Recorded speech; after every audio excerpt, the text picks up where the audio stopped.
La maison intelligente, souvenez-vous, ce concept futuriste fasciné au milieu des années 80. Aujourd'hui, c'est devenu une réalité. Son nom, la domotique. En Bourgogne, plusieurs propriétaires ouvrent les portes de leurs logements équipés. Ici, tout se pilote, tout se programme, de la lumière en passant par l'ambiance sonore. Alors, comme Lodoïs Gravel et Romain Liboz, franchissez le pas. Vous avez peut-être rêvé un jour d'une maison intelligente. Cette maison, nous l'avons trouvée ici à Montcenis, en Saône-et-Loire. C'est chez Éric Pierron, il va nous la faire visiter. Oui, bonjour. Bonjour Eric, on vient pour visiter. Vous pouvez rentrer. Poussez le portillon. Bienvenue chez Éric Pierron dans sa maison intelligente. Ici, tout ou presque obéit au doigt et à l'œil, à commencer par la lumière. On peut commander par une petite application toutes les pièces, absolument tous les points lumineux. Donc on est dans l'entrée, on a en instantané, le spot halogène par exemple, hop, on les éteint. Hein. On a des spots LED au-dessus qui fonctionnent, hop, ils s'éteignent aussi en instantané.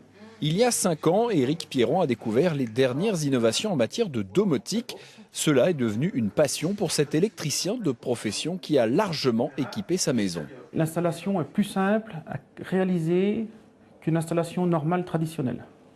Tout ce qui est technique, c'est tout dans le tableau, c'est concentré dans le tableau électrique. Grâce à la domotique, il est aussi possible de contrôler ses consommations d'eau et d'énergie. Heure par heure, elles sont enregistrées. La consommation d'eau depuis minuit, on voit les pics. Ce matin, quand on est parti travailler, il y a dû y avoir une machine à laver dans la matinée, et puis depuis midi, il n'y a eu aucune consommation d'eau.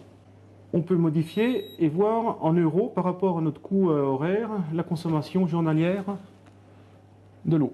Le système va encore plus loin. La maison est équipée d'une alarme et de 15 caméras, toutes intégrées. Elles vont de la cave au grenier, en passant même par la salle de bain. Elles se mettent en marche en cas d'intrusion ou pour vérifier à distance ce qui se passe dans la maison via Internet. Ce type de système présente un intérêt, par exemple, pour le maintien à domicile de personnes âgées dépendantes.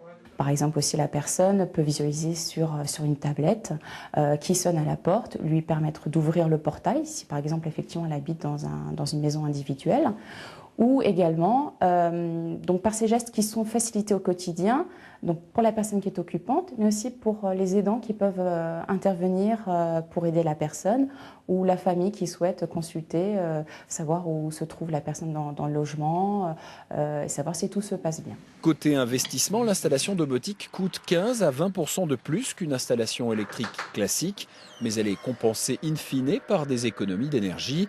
Le logement d'Éric Pierron est ouvert aux visiteurs qui le souhaitent durant les journées nationales de la domotique. Elles se tiennent en Bourgogne et partout en France jusqu'à la fin du mois de novembre.